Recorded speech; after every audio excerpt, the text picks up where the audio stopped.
ആകുവാൻ, യേശുവിൻ വാക്കു കാക്കുവാൻ, യേശുവെ നോക്കി ജീവിപ്പാൻ ഇവയെ കാംക്ഷിക്കുന്നു ഞാൻ. ഉറപ്പിക്കെന്നെ എന്നാഥ, നിറയ്ക്ക എന്നെ ശുദ്ധാത്മാ, ക്രിസ്തൻ മഹത്വത്താലെ ഞാൻ മുറ്റും നിറഞ്ഞു ശോഭിപ്പാൻ. ശാപത്തിനു പകരം അനുഗ്രഹം നൽകുന്ന ദൈവം. പിശാചിന്റെ വെല്ലുവിളികളെ നേരിടുന്ന ഒരു അഭിഷിക്തന് പ്രചോദനത്തിന്റെ ഉറവിടമാണ് 2 ശമൂവേൽ 16-5-14 വരെയുള്ള വാക്യങ്ങൾ.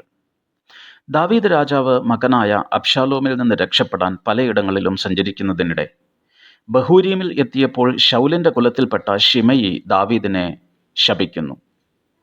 ശൗലിന്റെ തകർച്ചയ്ക്ക് ദാവീദായിരിക്കാം കാരണം എന്ന തെറ്റിദ്ധാരണയായിരിക്കാം ഒരുപക്ഷെ ശിമെയിയെ അതിന് പ്രേരിപ്പിച്ചത്. പിശാച് ശാപത്തിന്റെ വെല്ലുവിളികൾ ഉയർത്തുമ്പോൾ അഭിഷിക്തൻ എങ്ങനെ പ്രതികരിക്കണമെന്ന് ദാവീദ് ഈ സംഭവത്തിലൂടെ, ഈ ചരിത്രത്തിലൂടെ നമ്മെ പഠിപ്പിക്കുന്നു.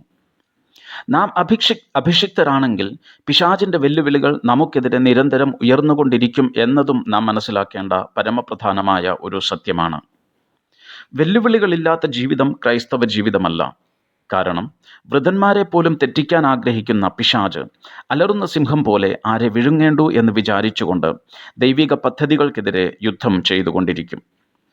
രോഗം, ദുഃഖം, കഷ്ടത, പട്ടിണി, സാമ്പത്തിക ക്ലേശം, അപവാദം, അടിസ്ഥാനരഹിതമായ വിമർശനം എന്നിങ്ങനെ വിവിധ നിലകളാൽ സാത്താൻ നമ്മെ ഉലച്ചു കളയുവാൻ ശ്രമിക്കാറുണ്ട്.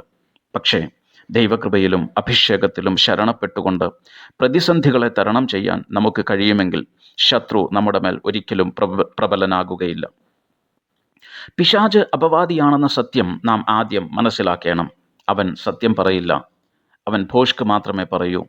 ഭോഷ്കിൻ്റെ അപ്പനായ പിശാചിനോട് വാദപ്രതിവാദം ചെയ്യാനുള്ളതല്ല സത്യത്തിനായി വിളിക്കപ്പെട്ട നമ്മുടെ സമയം. 7-8 വാക്യങ്ങളിൽ തികഞ്ഞ അപവാദമാണ് ശിമെയി ദാവീദിനെതിരെ പറയുന്നത്. ഓർക്കുക, പിശാചിനെ തിരുത്താൻ ആർക്കും കഴിയാത്തതിനാൽ പിശാച് ഉയർത്തുന്ന വാദങ്ങൾക്ക് മറുപടി പറയുവാൻ തുനിയാതെ ഏൽപ്പിക്കപ്പെട്ട ശുശ്രൂഷയുമായിട്ട് മുന്നോട്ട് പോകുകയാണ് അഭിഷിക്തന്റെ ഉത്തരവാദിത്തം. ശൗൽ പിശാചിന്റെ കരങ്ങളിലെ ആയുധമായിരിക്കുന്നതിനാൽ ശൗലിന്റെ മരണം പിശാചിനെ ഏറെ രോഷാകുലനാക്കി. തൽസ്ഥാനത്തേക്ക് ദൈവം തിരഞ്ഞെടുത്ത ദാവീദിനെ ശത്രുവായി മാത്രമേ പിശാചിന് കാണുവാൻ സാധിക്കൂ.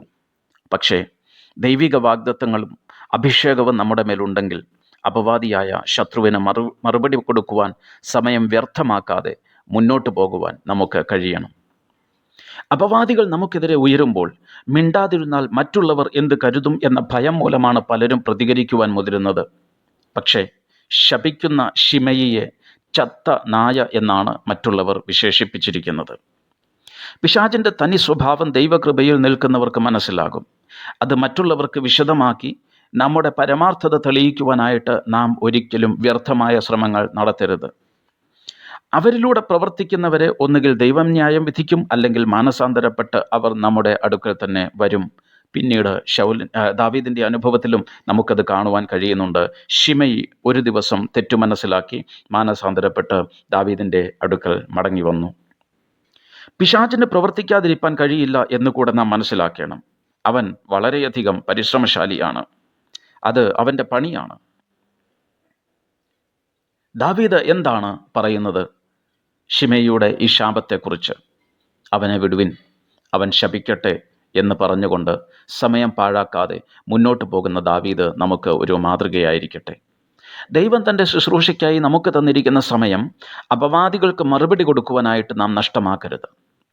ശിമെയി എത്ര വലിയ ഭീഷണി മുഴക്കിയാലും ദാവീദിന് ദൈവവുമായി അഭേദ്യമായ ഒരു ബന്ധമുണ്ട്. ആ ഉറപ്പ് ദാവീദിനുണ്ടായിരുന്നു. ദൈവിക കരുതലിൻ്റെയും വിജയത്തിൻ്റെയും അനുഭവങ്ങൾ ദാവീദിന് സ്വന്തമായിട്ട് ഉണ്ടായിരുന്നു. ഇന്ന് ദാവീദ് മാനസികമായിട്ട് തളർന്നിട്ടുണ്ട് എന്നത് ആണെങ്കിലും അവൻ തകർന്നിട്ടില്ല. അതെ, അവൻ തളർന്നിട്ടുണ്ട്, പക്ഷേ അവൻ തകർന്നിട്ടില്ല. നമ്മെയും തളർത്തുന്ന പല അനുഭവങ്ങളും ജീവിതത്തിലുണ്ടായാലും ദൈവത്തിൻ്റെ കൂടെയാണ് നമ്മുടെ സഞ്ചാരമെങ്കിൽ നാം ഒരിക്കലും തകരത്തില്ല. ദൈവകൃപയെ കൈമുതലാക്കി സിംഹത്തെയും കരടിയെയും മല്ലനായ ഗോല്യാത്തിനെയും നിഷ്പ്രയാസം മലർത്തിയടിച്ച ദാവീദിനെ സംബന്ധിച്ചിടത്തോളം അപവാദിയായ ശിമയി ഒരു പ്രതികൂലമേ അല്ല, ഒരു പ്രശ്നമേ അല്ല. ഈ ആത്മീയ സത്യം നാം മനസ്സിലാക്കണം. 12-ാം വാക്യത്തിൽ ദാവീദ് അത് വ്യക്തമാക്കുന്നുണ്ട്. യഹോവ എൻ്റെ സങ്കടം നോക്കി ഇന്നത്തെ ഇവൻ്റെ ശാപത്തിന് പകരം എനിക്ക് അനുഗ്രഹം നൽകും. പ്രിയപ്പെട്ടവരെ, ഈ ഉറപ്പ് നമ്മുടെ ജീവിതത്തിൽ നമുക്കുണ്ടോ? പ്രതികൂല സാഹചര്യങ്ങളിലൂടെ നാം കടന്നു പോകുമ്പോൾ, അപവാദികൾ നമുക്കെതിരായിട്ട് അപവാദങ്ങൾ പറയുമ്പോൾ, ഇവൻ്റെ ശാപത്തിന് പകരം യഹോവ എൻ്റെ സങ്കടം നോക്കി എനിക്ക് അനുഗ്രഹം നൽകും എന്ന ഉറപ്പ് നമുക്കുണ്ടാകണം. നാം അഭിഷിക്തരാണെങ്കിൽ പിശാചിൻ്റെ ശാപവും അപവാദവും എത്ര വർദ്ധിക്കുന്നുവോ അതിലും 10 മടങ്ങായിട്ട്, പല മടങ്ങുകളായിട്ട് ദൈവാനുഗ്രഹങ്ങൾ നമ്മുടെ മേൽ വന്നുകൊണ്ടിരിക്കും. പിശാചിൻ്റെ ശാപത്തിനും അപവാദത്തിനും മറുപടി കൊടുത്ത് നിരപരാധിത്വം തെളിയിക്കുവാൻ ശ്രമിക്കാതെ ദാവീദ് തൻ്റെ ആളുകളെയും കൂട്ടി യാത്ര തുടർന്നു. ചില സമയങ്ങൾക്ക് ശേഷം ദാവീദിനുണ്ടായിരുന്ന വിശ്വാസം പോലെ തന്നെ സങ്കടം നോക്കി ശാപത്തിന് പകരം ദൈവം അവന് അനുഗ്രഹം നൽകി. 19-ാം അധ്യായത്തിൽ അത് നമുക്ക് കാണുവാൻ കഴിയുന്നു. ഒടുവിൽ ദാവീദ് രാജത്വം പ്രാപിച്ച് അരമനയിലേക്ക് മടങ്ങി വരുമ്പോൾ മുൻപ് ശപിക്കുകയും ദുഷ്ട, നീച എന്നൊക്കെയും ദാവീദിനെ വിളിക്കുകയും ചെയ്ത ശിമയി ദാവീദിനെ എതിരേറ്റു വന്ന് കുറ്റബോധത്തോടുകൂടെ അവൻ്റെ മുൻപിൽ തലകുനിക്കുന്നു.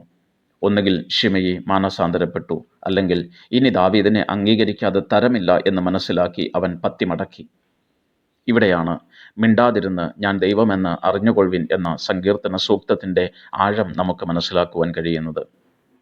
ദാവീദ് മിണ്ടാതിരുന്ന് യഹോവ ദൈവം എന്ന് അറിഞ്ഞതുകൊണ്ട് ദൈവം അവൻ്റെ ശാപത്തെ അനുഗ്രഹമാക്കി മാറ്റി. അധികാരമുള്ള ദാവീദിനു വേണ്ടി ശിമയിയെ വെട്ടാൻ ആളുകൾ ആയിരുന്നെങ്കിലും ദൈവകോപത്തിന് ഇടം കൊടുക്കുക മാത്രമാണ് ദാവീദ് ചെയ്തത്. പിശാചിൻ്റെ വെല്ലുവിളികളെ നേരിട്ടുകൊണ്ടിരിക്കുന്ന ദൈവ പൈതൽ തളരരുത്. ഓരോ ശാപത്തിനും പകരമായി അനേക മടങ്ങ് അനുഗ്രഹം, സങ്കടങ്ങളെ കാണുന്ന ദൈവം നമുക്കായിട്ട് ഒരുക്കിയിട്ടുണ്ട്. അതെ, നമ്മുടെ ദൈവം ശാപത്തിന് പകരം അനുഗ്രഹം നൽകുന്ന ദൈവമാണ്.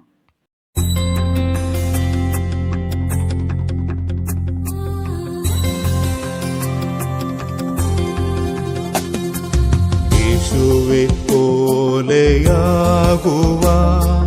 യേശുവിൻ വാക്കു കാക്കുവാൻ, യേശുവെ നോക്കി ജീവിപ്പാൻ ഇവയെ കാംക്ഷിക്കുന്നു ഞാൻ.